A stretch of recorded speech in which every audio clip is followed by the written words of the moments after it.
Hi everyone, and welcome to another Heroes of the Grid video. Now that I've finished talking about the tutorial aspect of the game, I'm excited to finally start talking about the Rangers themselves. Now I'm going to start with the Rangers that come in the base game, since the base game is the first one and you need it to actually play the actual Heroes of the Grid game.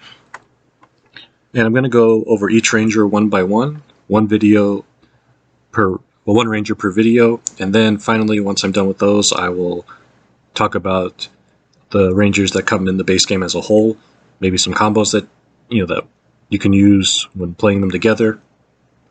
Now, in terms of each Ranger, I'm going to go over their character card, their combat cards, their Zord cards. Because the Mighty Morphin especially, they have multiple Zords they can use, and those Zords tend to work with the strategy of the Ranger that they're associated with. There might be an exception here or there, but probably not for the Mighty Morphin team, but it's kind of the basic format I'm going to do for right now, unless I think of something else, or if I get suggestions, ideas that they think might make it better. Now, I was debating how to start this. Should I start with their morphing sequence? But actually, I just decided, I'm going to start with Blue. I'm going to start with Billy. He's my favorite Ranger. Billy Cranston. He's the smartest Ranger, too. Arguably the greatest Ranger. But, I'll leave that. But, that's just my own opinion. Let's talk about Billy. Billy Cranston, Mighty Morphin Blue. The only Mighty Morphin Blue Ranger, I should add. Starting with his character card, he has the ability... He actually has a couple of character cards. His first one that comes in the base game is Strategize.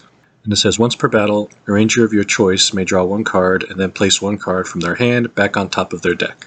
Now, I also kind of want to... I forgot to mention earlier that when I'm covering the Rangers, I'll talk about their kind of general playstyle, what the strategy is when using them.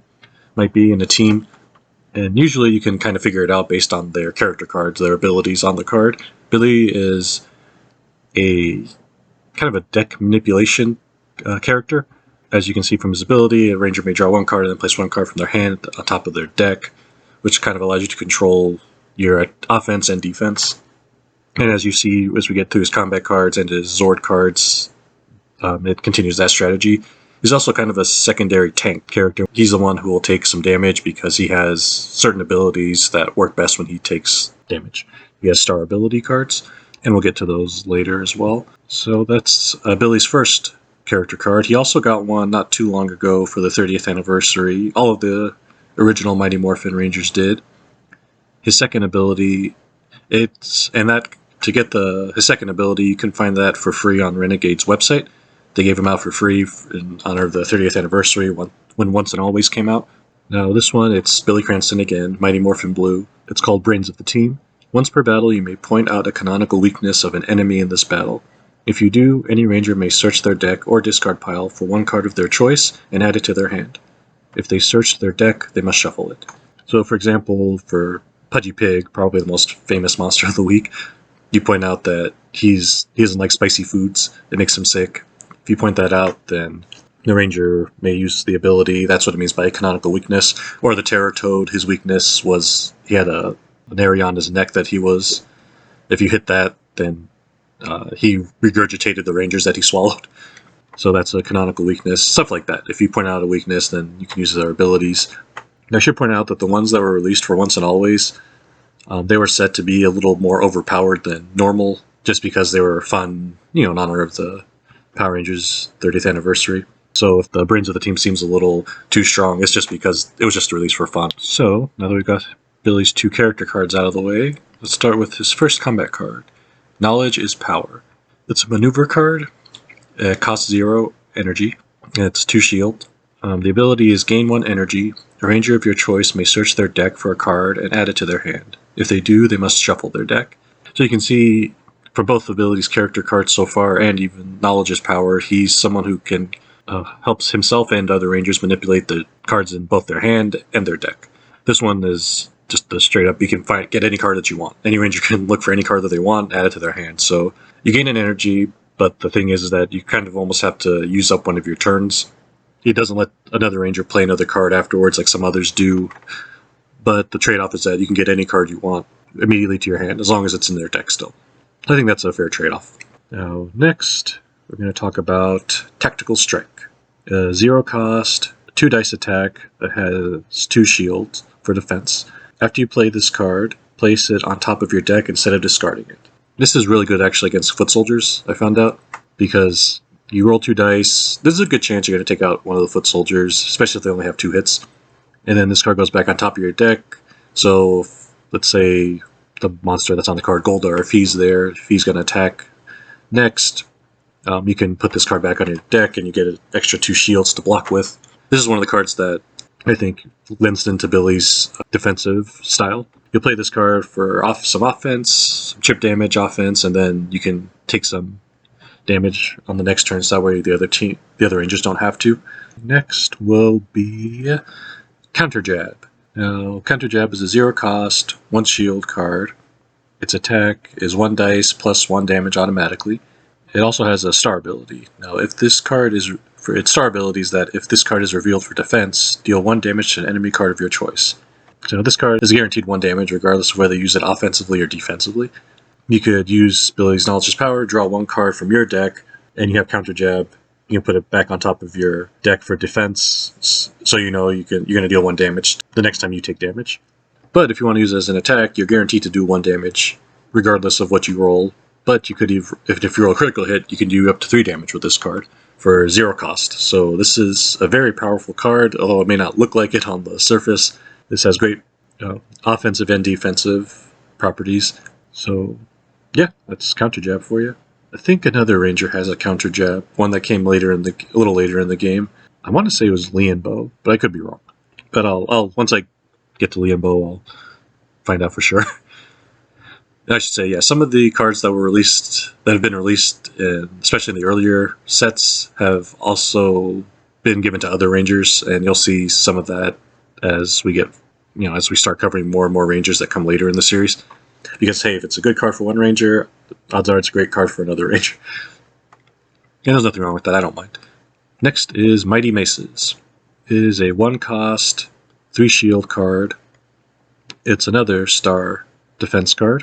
Its attack is 3 dice. You roll 3 dice to attack with it. Its star ability is that if this card is revealed for defense, gain 1 energy. Now, see, this card is another one that could be great offensively or defensively. A 3 dice attack for 1 energy is very common. It's kind of the standard in this game. You can take out most foot soldiers if you roll, 3 hits, 1 hit on each die, which is a good possibility of you doing that. Plus, if you're running low on energy, or if you just want to start building up some, for later in the game, you can always put this back on top of your deck. Again, with Billy's ability, his strategize ability. You put this on top of your deck, gain some energy, so that way your team can maybe use something a little stronger in the next turn, such as Blade Blaster. Blade Blaster is an X cost attack card that has its attack is special, 1 shield for defense. Now, if you recall from tutorials, X means you pay it doesn't have a set cost. You pay a certain amount of energy in order to play this card. There usually isn't a limit to it, but sometimes there is, but for Blade Blaster, there isn't. And the cost of this card goes with its ability, kind of. So let me read its actual ability. This attack deals an amount of damage equal to the amount of energy spent to play this card. You may divide this damage among any number of targets. Let me say that Blade Blaster is a card that all of the Mighty Morphin Rangers have, and even some non-Mighty Morphin Rangers in other sets. But, there's a reason for it. It's a good card. It may not seem like it on the surface. Even whenever I draw Blade Blaster, I'm like, I don't want to really spend the energy. But when you think about it, you can spend, if you've been using like Mighty Maces to gain some energy or some other ways to kind of build up your shared pool of energy, you can spend all of it. Let's say you have 5 energy in there. In the shared pool, you spend all 5. This attack will deal 5 damage, and you can divide it among any number of targets. So if you have, let's say you just use it against a couple foot soldiers. If one has 3 hits, the other has 2. You take out both of them with 1 card. You don't have to worry about them attacking anymore, or their abilities, in case they have a passive one being active. If you have let's say you're fighting someone like Eye Guy. Let me see, actually he'd be a good example. Give me a second while I look up his card. I will actually, while I'm looking for this, I'll mention that I do plan to also cover the monsters as well. I'm not sure if I should do the monsters right after I do the Rangers of that particular team, or just kind of do all the Rangers first and then cover the monsters afterwards. But, let me know what you guys think. Should I do, or maybe if you guys would rather, I might do one Ranger, one monster, one Ranger, one monster, something like that. Yeah, there it is. Scattered Visage. It's a 3 health guard and passive card for Eye Guy. While this card is in play, each time a Ranger deals damage to this card, reduce it to 1. See, now Blade Blaster would be a great kind of workaround to this card. You could spend a couple energy. There are 2 of these, of Scattered Visage in Eye Guy's deck. So if you were to use Blade Blaster's ability, spend 2 energy, deal 1 damage each to Visage, because no matter what you do against it, it's always going to be reduced to 1. You may as well just spend 1 energy, do some chip damage here and there. If it only needs 1 hit left, hey, you're taking it out. You don't have to waste your strongest cards or anything against Scattered Visage. You could just chip at it from time to time.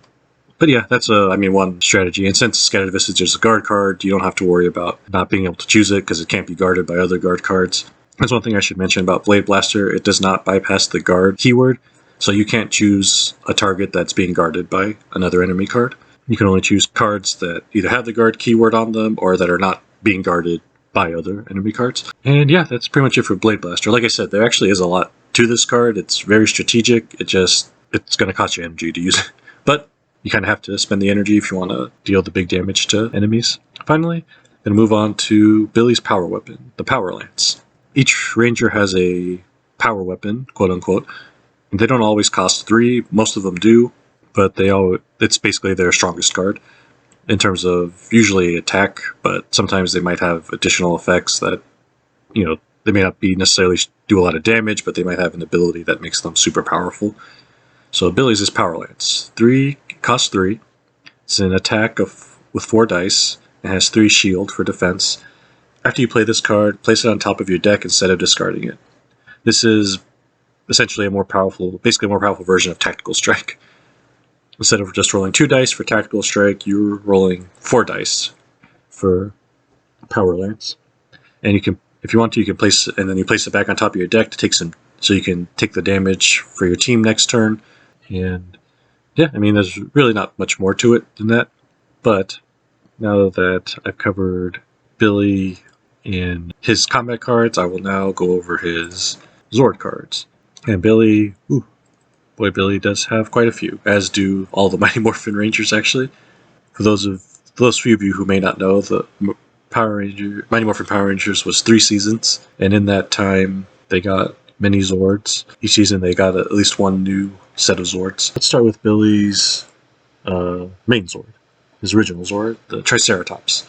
Its ability is exhaust this card to allow any Ranger to choose up to 2 cards from their discard pile and return them to the top of their deck in any order.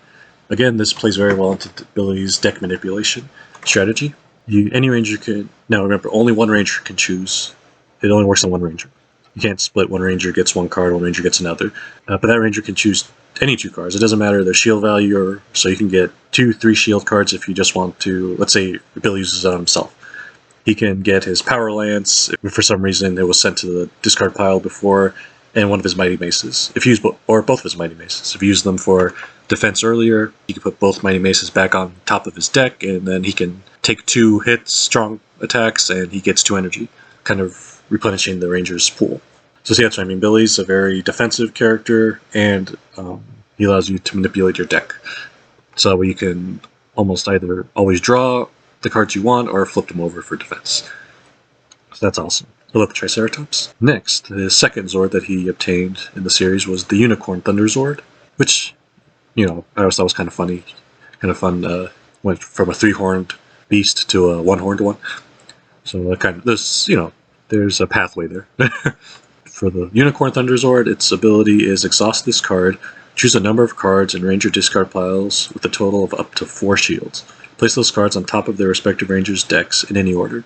So this is kind of an alternative version of the Triceratops, except while it's a little limited, it can only return up to 4 shields worth of cards. It lets any Ranger, any number of Rangers, you can use it on 2 Rangers, 3 Rangers, you can use it up to 4 Rangers if you want. If they each want to put a 1 shield card back on top of their deck. Just place it on top and they're good to go, or you can choose 2 Rangers to get a 2 shield card each, or 1 Ranger to get all 4 shields worth of cards. I mean, there's lots of combos there. You might think, I mean, it's kind of not quite as good as Triceratops, but let's say if you want to give one of the Rangers their power weapons for 3 shields, and then Billy will get his counter jab and put it back on top so he can just do some chip damage to another card.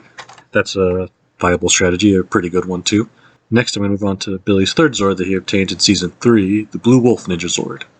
I didn't really think about it until Cosmic Fury, but Billy actually was the first Wolf Ranger in the series, so that explains why he obviously would pilot the Wolf Zord in Cosmic Fury.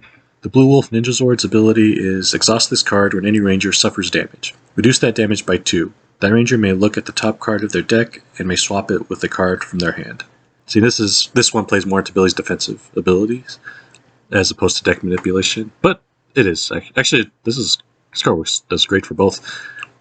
So you reduce any damage that a Ranger suffers by 2. That Ranger, they may look at the top card of their deck. So let's say one of the bosses is doing like 5 damage. You can use this card to reduce it by 2, so they're only taking 3.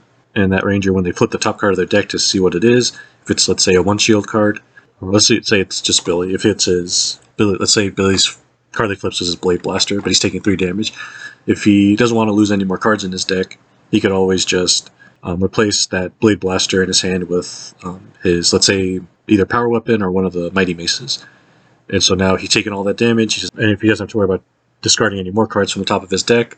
Now this, I'm not entirely sure now that I think about it, whether this would activate Mighty Mace's ability, because technically it wasn't flipped. It's just been swapped now that the top card was already flipped. So if you want to house rule it and say you get the energy, go ahead, because this game is hard enough to win as is. But depending on the number of players you have. But I mean, I could see somebody saying, well, technically you flipped the card that you put into your hand, not the Mighty Maces, so I can see an argument either way. But do whatever you want, unless I get some kind of official ruling. But even then, you can play the game really however you like. It's your game. But yeah, the Blue Wolf Ninja Zord is awesome, as is all of Billy's cards so far. And finally, we have the last Zord he obtained in Mighty Morphin, the Blue Shogun Zord. Now this card, its ability is exhaust this card during a battle, gain 1 energy and deal 1 damage to an enemy card of your choice. So this one is kind of an outlier. It doesn't really play into Billy's defense or deck manipulation, because I mean he's not getting cards back in their deck. Rangers aren't drawing cards or putting cards back on top of their deck, stuff like that. This one's just, I mean, it's a good ability though, don't get me wrong. Gaining 1 energy and dealing 1 damage. Again, if you want to use it against that Eye Guy card I mentioned before, you can do some chip damage with that and gain an energy. It's almost kind of, it's a combination actually of Mighty Maces and his counter jab. Basically taking those 2 star abilities and just putting them on his Zord. And I believe that is just about it for Billy Cranston. Sorry if this seems a little rambly. This is my first character card coverage or Ranger coverage. I'm a little unsure as to exactly how to do this. But either way, let me know what you think. If you want me to cover anything specifically, maybe ask me about a ruling that I might know of, and I'll do my best to answer them. But until then, head on over to onceranger.com, check out the full card database, and I'll be back soon with another Ranger. Again, I'm going to be covering the Mighty Morphin Rangers, the first 5 first, since they come in the base game, so keep an eye out for those. And thank you very much.